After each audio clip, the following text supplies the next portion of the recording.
Hello, welcome to Locked on Sharks, the premier hockey podcast of your favorite team in the Bay Area. On today's episode, we are asking the question, are the Sharks one of the 5 worst teams in the NHL? And I'm going to go through the Sharks roster, look at the rest of the NHL landscape, and try to see if the Sharks are actually one of the 5 worst teams in the NHL heading into this season. All that and more on today's episode of Locked on Sharks. You're Locked on Sharks, your daily podcast on the San Jose Sharks. Part of the Locked On Podcast Network, your team every day.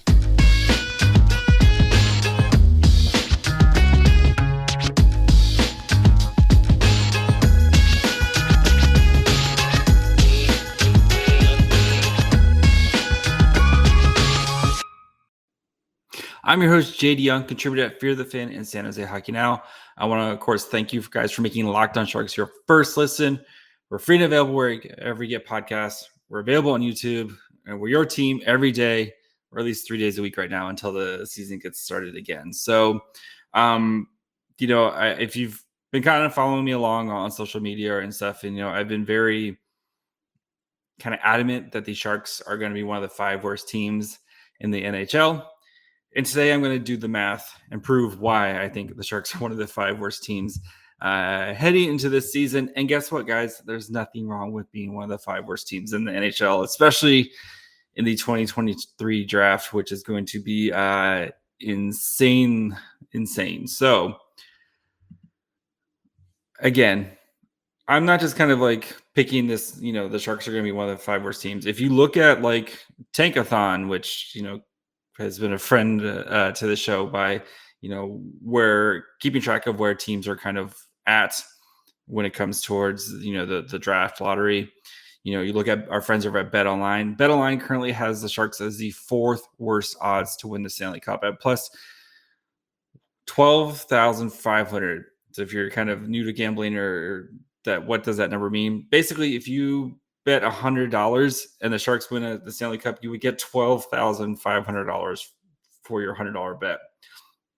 As the 4th worst odds in all of the NHL. So, and I know winning the Stanley Cup isn't you can be a good team and not win the Stanley Cup, and the Sharks have proven that time and time and again. But it's a good barometer of kind of stacking where the teams are at heading into the season. Of course, the teams with the that might win the cup or have good chances to win the cup, they're going to have much better odds, right? And then these long shot teams are going to have worse odds because that's what happens. And yes, teams come out of nowhere to win the cup and be much better than they expected. And betting isn't a perfect science, but these sports books, they don't like to lose money, so they're usually really pretty accurate with kind of where they kind of project teams to be. So, and my big thing with the Sharks is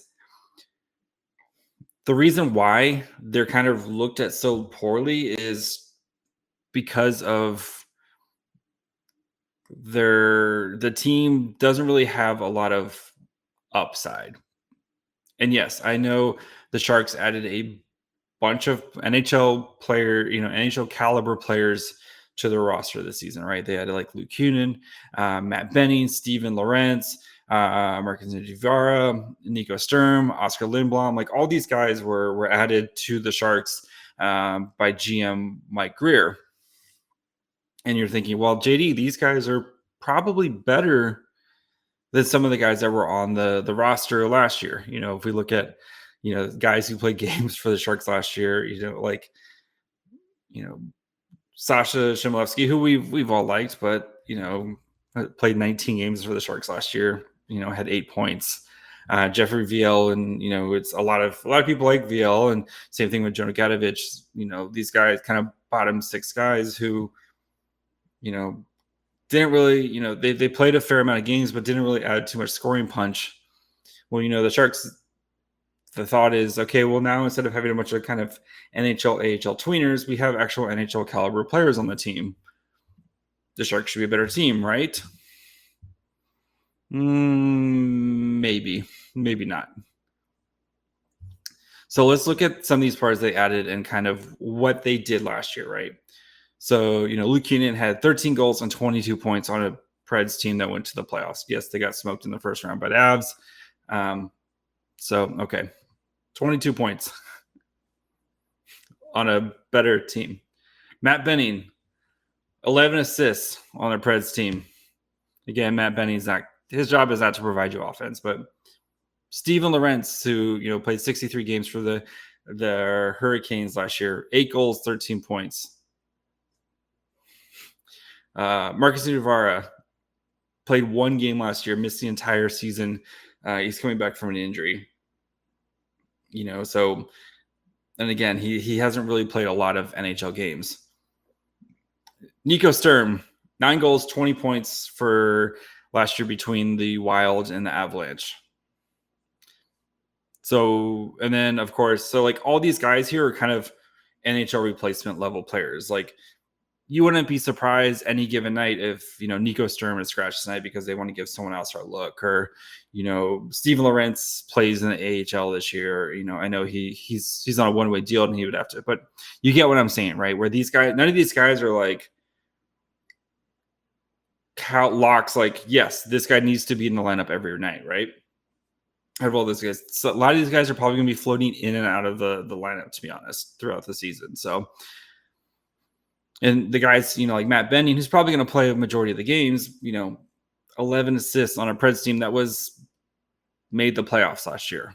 And yes, I know they have much better defensemen, but Matt Benning's probably going to be playing a similar type of bottom pairing role for the Sharks. So do you expect him to increase on those 11 assists last year on a team that's not going to score as many goals?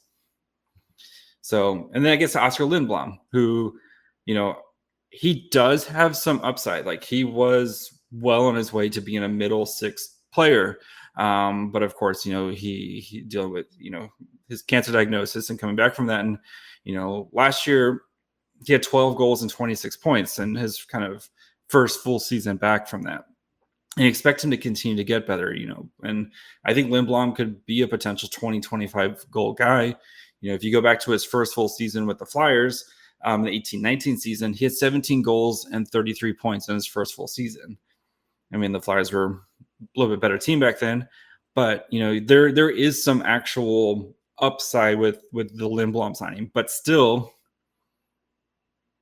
he's still working his way back from cancer, and you don't know if he's ever going to be that same guy again. He talked about just building up his strength again, and it's such a long process with how terrible of a disease cancer is for him and or for anybody, and I it's commendable that he's made, that he's back and playing in the NHL, but thinking that he can ever get back to the level that he was before he got cancer, it's I don't know if he can. And I think thinking that he can ever be that player again is you just got to say that it's probably not going to be the same. He's not going to be the same guy. So, all right. So if you kind of look at, if these guys just replicate their production, which I think is still kind of asking a lot, since most of these guys came from better teams where you're going to be put in better situations to score, like playing on the third line or playing on the fourth line, where you're not having to kind of work out of your element, right? So if you add up all their goals, if they just repeat their production, which I don't think is, but anyway, they had 42 goals between all those guys I mentioned. Brent Burns, no longer on the team. Jonathan Dahlen, no longer on the team. Rudolph Balcers, no longer on the team.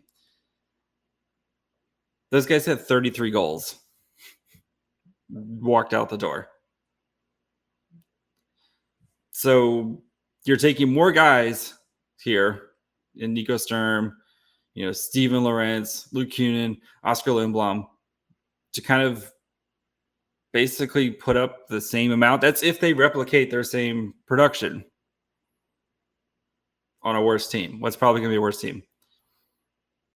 So you're asking more guys to kind of do the same amount of goals. And it's not like all these guys are going to be in the lineup at the same time, right? You're going to have guys coming in and out, and they're going to probably want to start playing rookies at some point, et cetera, et cetera.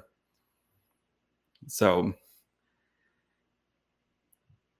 the guys who came in, none of these guys are kind of difference makers who are going to be able to help push your team kind of into that next level.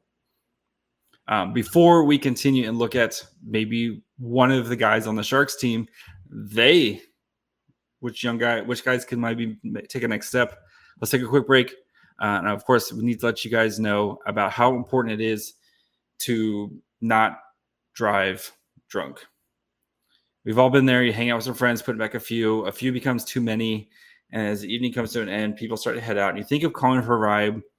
You live nearby. You can make it at home. It's okay. It's not a big deal. What are the odds you're going to get pulled over, right? What's the worst that could happen? Your earnings goes up. You lose your license. You lose your job, total your car. You kill somebody. Everyone knows about the risks of drunk driving. The results are tragic and often deadly. However, there still doesn't stop people from getting behind the wheel under the influence. That's why police officers are out there right now looking for impaired drivers on our roads to save lives. So if you're thinking about driving after a few drinks, think again. Play it safe. Plan ahead to get a ride. It only takes a few minutes to prevent one of the biggest mistakes of your life or someone else's forever. Drive sober or get pulled over. All right. So we looked at some of the new additions and what, none of these guys screams guys who are going to make a big jump, right? All these guys are going to come in and they're probably going to replicate pretty close to what they've done last year in the last couple of seasons. And that's fine. These are NHL replacement caliber players. And that's fine. The Sharks have more of those now than they did last year. But let's look at the actual Sharks roster and look at which guys maybe could take a big jump, right? So Hertl last year, 30 goals, 64 points. I think Hertl's basically who he is right now, right? He's probably going to be between the 60, 75 point range any given year. Timo Meier, career season last year, right? 35 goals, 76 points. I know this is a big year for Timo, contract season. Maybe he can, what if he takes another step and flirts with 90 points? Or what if he goes back to what we've seen the last couple of years? Or what if the contract talk starts to weigh on him? Hertl talked about that where, he would go through stretches, where he didn't play as well because this thing is just lingering over you. And after he got his contract done, he said how much of a relief it was. He could play kind of freer without having to deal with it. And, so we don't know what Timo, and Timo, bit of a streaky guy anyway. I mean, we can see where he can put up 5 goals in a night.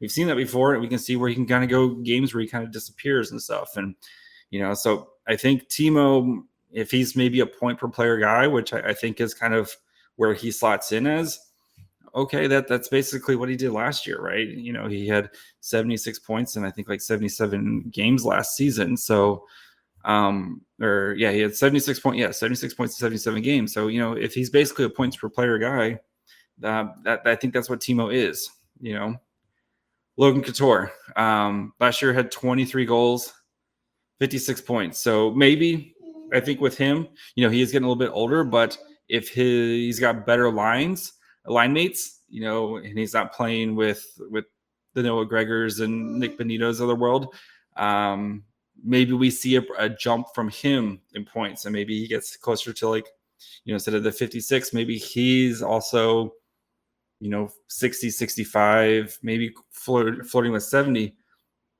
But Couture's also struggled to stay healthy the past couple of years. And, so you wonder if, is he going to be able to continue to do that, especially with having to play the minutes that he's had to play because, he's having to be their top penalty killer and he's having to, kind of play these tough minutes and play these defensive zone minutes. All right. Then we look at Alexander Barabanov, right? 10 goals last season, 39 points. I think that's who Alexander Barabanov is. And, he's 27, 28 right now. Is he going to get much better? Maybe.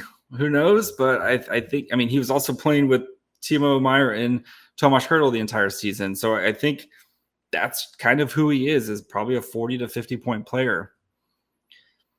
Then you look at Nick Bonino. He had 16 goals last year and 26 points. he was fourth on the team in goals last season, which is kind of insane. I forget that, but he's going to be 34, and is he going to be continue to score close to 20 goals a season?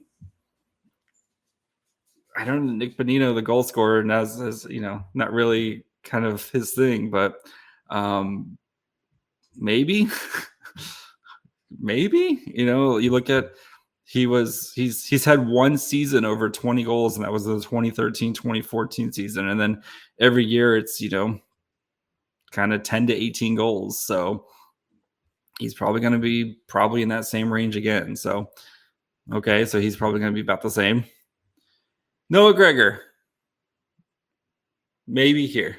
8 goals last year and 23 points with his 6% shooting percentage, or 5% shooting percentage. So he's a regression to the mean candidate, where some of those goals that missed last year go in this year, and maybe you see his goal production go from 8 to 15 type of season. So again, we found one, guys. Noah Gregor as a potential guy who can add some more secondary scoring. So, but again, he's probably not going to be playing second line minutes this year. I think he did settle in really nice on the third line with Bordeleau last year, and maybe having a better playmaker center, like if Bordeleau is playing, could do him some good. But again, he solidified himself as an NHL player, but now we need to see him kind of be the goal scorer that we're really hoping for him. So Kevin Labanc missed basically most of the last year. He got hurt in December with a shoulder injury. Could he return to form? But I mean, Kevin Labanc, ever since signing that 1-year contract, just hasn't been the same guy. He had 56 points, and then 33, and then 28, and then he had 6 points last year in 21 games. That's 4, so throughout a season at that rate, he's going to have basically 24 points. That doesn't really sound like a guy that's, maybe he comes back, but I mean, at this point, he needs to actually prove it. I mean, he was getting healthy scratched before he got his injury. So, and then some young guys, Eklund and Bordeleau, are they going to come out and be Calder-worthy players? We saw flashes in their short, times last year, but going 8 or 9 games doesn't make a full season, right? I mean, we saw that with Dahlin last year, who came out of the gates on fire, but then got hurt and wasn't really the same guy, and is now not even in the organization anymore. And you have Reedy and Weatherby, guys who were kind of help provide scoring, but it's a much, it's going to be harder for them to make the team with some of these guys in front of them. So with the forwards, you have Noah Gregor, who could potentially make a jump. Eklund and Bordeleau, who are both going to be rookies. Kevin Labanc is coming back from an injury. Yeah.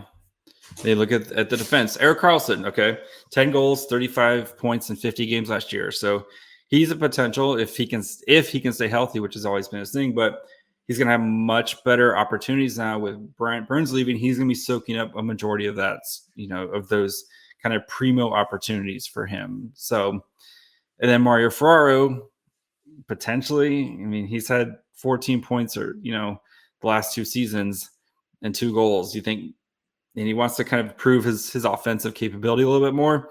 Again, with Brent Burns leaving, might be able to get some opportunity there, but still, you're losing a 50 point, 50, 60 point guy in Brent Burns.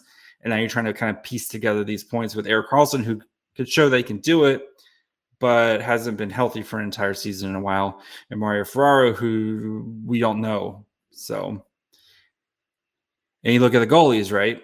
James Reimer, who last year played the most games he's ever played in a season. He's 34 years old right now, at a .911 save percentage.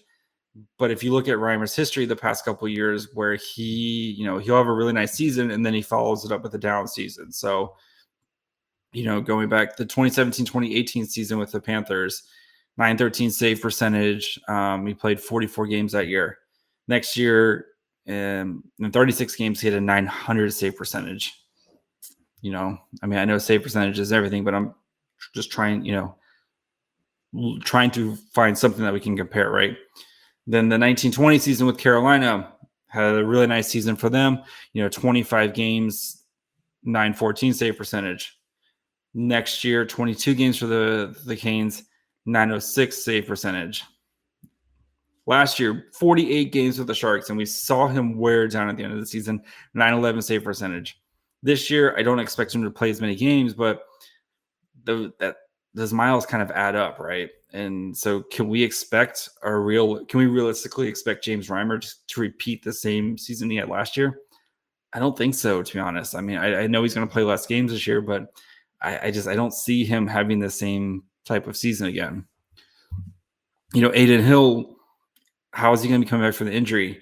Last year, he played 25 games, was the most he played in an NHL season, and he couldn't even get through half the season before he wore down. So I know he hasn't shown injury history before, but is he going to be the same guy? And we saw that glove hand of his was brutal at times last year. So hopefully maybe during his rehab, he's been able to work on that. And, is he even going to be on the team?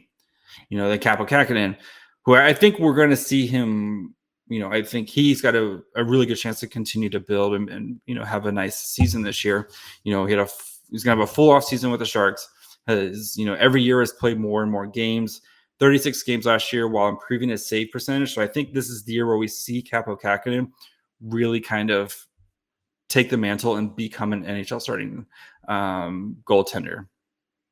All right, before we look at kind of the rest of the NHL and where the Sharks fit into that, let's take a quick break. Let you guys know, of course, about the Locked On NHL channel. So once you guys are done listening to this, make sure you guys go check out Locked On NHL. They've got you covered. They're still putting up content all the time. They just finished up their division by division power rankings. Spoiler: the Sharks were 8th in the Pacific, but you can kind of go check that out, see where the Sharks stack up, kind of see how the other divisions are stacking up. So make sure you guys go check out Locked On NHL wherever you get podcasts, and of course, subscribe over on YouTube as well.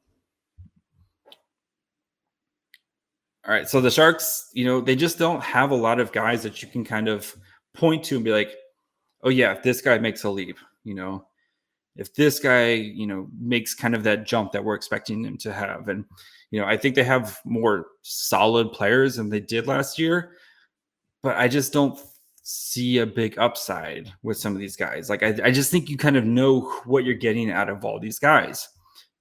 And and then if you compare that to kind of the rest of the NHL, right? So again, going to our friends over at BetOnline, if you look at the odds for who's going to win the Stanley Cup, you kind of have the poop-tacular, right? The Coyotes and the Blackhawks. And the Coyotes have been on this burn it down. We're going to the slow rebuild. We're going to take on bad contracts, take on assets. We want to build through the draft and have a bunch of young stars that we can kind of, build around, especially whenever they open up their new arena, whenever that is. So they kind of want it all to kind of culminate at the same time, right? And the Blackhawks, they spent this offseason burning it down. They traded Alex DeBrincat. They went from 0 draft picks in the first round to 3 draft picks in the first round in like 24 hours, right? So I like what they're doing. I like Krasinski. I can see, but again, they're going to be a team that's going to be really bad this year, and that's by design. Okay. Then you look at kind of the next team, the Canadians, who are at plus 15,000. Carey Price, he's probably going to be gone for the entire season, and his career might be done, which is unfortunate because, I love watching Carey Price. He's a great goaltender. But they do have a lot of younger guys that are starting to kind of make their, make their stamp, and they were such a better team after Martin St. Louis took over last season, right? And, if Cole Caulfield takes that kind of next step and becomes, a 30, potentially 40 goal scorer for them, Nick Suzuki cements himself as a first line center like there's some pieces there. So, and talking to my friends at Locked On Canadians, shout out Scott and Laura, they think they're going to be kind of in that 4, 5, 6 kind of range when it comes to the draft, which is kind of an improvement over the worst team in the NHL that we saw last year, right? They look at the Kraken, who are tied with the Sharks at the plus 12,500. But you can kind of point to them and be like, oh, well, you have Shane Wright and Matty Beniers, who are 2 top 4 draft picks. And Shane Wright was expected to be the number 1 pick until literally the day before the draft. Okay, that's a pretty solid start down the middle. Grubauer, who had a terrible season last year, what if he kind of has that regression back towards being back to the mean, right? Where he's an okay starter now instead of being one of the worst starters in the NHL. They traded for Oliver Bjorkstrand, who's a legitimate 20-goal scorer. So they've added a couple pieces there, and that you're hoping, some of these younger guys, Matty Beniers, who I think is going to be like just, if Matty Beniers is your 2C, you're going to be just fine. So, so they've got some pieces. They're still a young team, but I think we're going to continue to see just kind of incremental steps of improvement from them. So then you look at some of the other teams around the Sharks, right? The Flyers at plus 8,000. They added Tony DeAngelo, who is a terrible person, but he can provide offense to that team. Carter Hart, again, we've kind of seen with him as a goalie where he's shown flashes of being a guy, but then we've also seen that. So if he can stabilize, they're kind of a weird team where they think they want to try to win, but best position for them would be to not do that, but we'll see what the Flyers do. So, and then the Ducks are also at plus 8,000, and you're going to have McTavish, Zegras, Drysdale next year. Like McTavish has looked awesome in juniors, and was great in the World Junior Championship for them. Zegras, who shown that he's going to be a star last year for the Ducks, like they've got some pieces, and they might still be a couple years away before they're starting to compete, but I just think they have much higher upside on their roster than the Sharks do right now. So, all right. So what does that mean? What does all this mean, JD? If you look at the production that the Sharks lost between Balcers, Dahlin, and Brent Burns, and the guys they added, it's probably a wash for the most part, right? It's probably going to be spread out between more guys with who they're on the roster.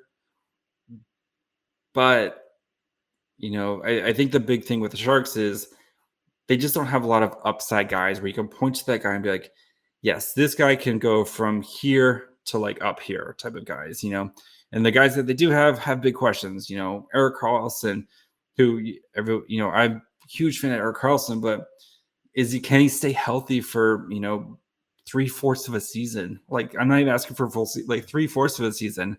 Lindblom, who was well on his way to being a very special, really potential special type of player for the Flyers before he, got diagnosed with cancer. Is he ever going to be able to return to that? Noah Gregor, can he hit the net?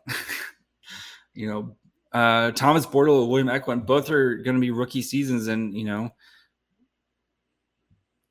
I love both these players, and I think they're going to be great, but I think it's a lot to ask for them to both kind of hit the ground running, for the Sharks. And could that happen? Yes, that very well is in the range of possibilities.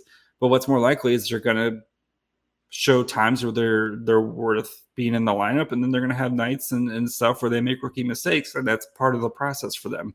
Kevin Labanc, who hasn't been the same guy for the past 3 years and is coming off a shoulder injury, what if that shoulder just doesn't heal right with him? And I think, and the Capo Kakinen, who I think we expect him to kind of establish himself as an NHL caliber, starting goaltender this season. So yes, the team has more NHL caliber players on them, but they're just not difference makers.